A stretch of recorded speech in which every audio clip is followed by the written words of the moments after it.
오늘은 지난 시간에 이어 일반 보험사가 아닌 캘리포니아 페어 플랜을 가입하신 분들에 대한 클레임 정보를 알려드리고 비즈니스를 운영하시는 분들 중에 피해를 보신 분들에 대한 보험 혜택에 대하여 말씀드리도록 하겠습니다.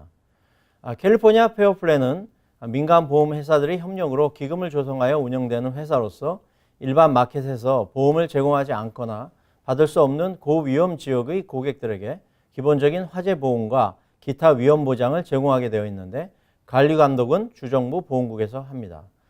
기본적으로는 화재 보험만 제공되며 개인 소지품이나 가구 가전 제품에 대한 보상을 포함하지 않습니다.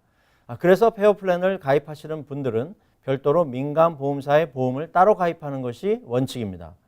주택보험 커버리지의 최대 한도는 300만 달러이고 상업용 부동산인 경우 840만 달러입니다.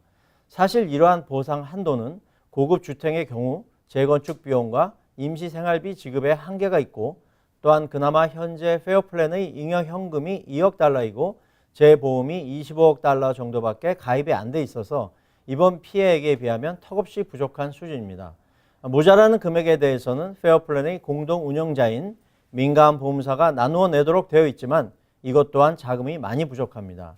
이미 뉴섬 주지사가 25억 달러의 추가 긴급 예산을 신청해 놓은 상태이긴 하지만 연방 정부와 협력하여 추가적인 재난 구호 기금 조성이 시급할 것으로 보입니다. 일단 페어 플랜에 가입하신 분들도 일반 보험과 마찬가지로 온라인 또는 전화로 직접 클레임을 신청하시거나 보험 가입을 도와주신 에이전시를 통하여 하실 수 있습니다. 개인 주택뿐만 아니라 비즈니스를 운영하시는 분들도 많은 피해를 보신 것으로 알고 있습니다. 비즈니스를 하시는 분들은 사업을 중단함에 따른 직간접 피해에 대한 비용을 청구할 수 있습니다.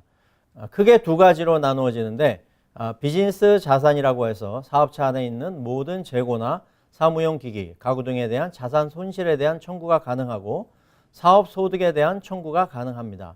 이를 위해서는 소득 증명이 필요하므로 세금 보고서나 인보이스, 손익계산서 등 관련 자료를 준비하셔서 제출하시면 됩니다. 자연재해로 인하여 강제 피신이나 정전으로 있게 된 간접적인 손실에 대해서는 원칙적으로는 보상 대상에 해당이 되지 않지만 이 부분은 보험사와 잘 협의하시기 바랍니다. 앞으로 캘리포니아 주에서 민간 보험사의 시장 철수는 더욱 가속화될 것이며 이에 따른 주정부가 관리하는 페어 플랜에 대한 수요가 급증할 것입니다. 이로 인해 보험료 상승과 가입 조건 강화가 불가피할 것으로 보입니다. 이를 해결하기 위해서는 페어 플랜을 정부 소유 및 운영 체제로 전환하고 안정적인 보상을 제공할 수 있도록 해야 합니다. 1월 13일 주정부는 산불 대응과 예방을 위해 40억 달러를 투자하겠다고 발표했습니다. 산불 대응책과 더불어 보험료 지원에 대한 정부의 추가 지원이 절실히 필요한 시점입니다. 현재 건강보험사인 커버드 캘리포니아의 연간 정부 지원금 예산은 3억 4천만 달러로 알려져 있습니다. 천정부지로 치솟은 자동차 보험료와 주택보험료에 대해서도 정부 예산을 마련하고 커버드 캘리포니아와 같은 정부 지원 프로그램을 통해 저소득층 및 은퇴한 시니어들을 위한 보험료 지원 제도가 도입되어야 할 때라고 생각합니다.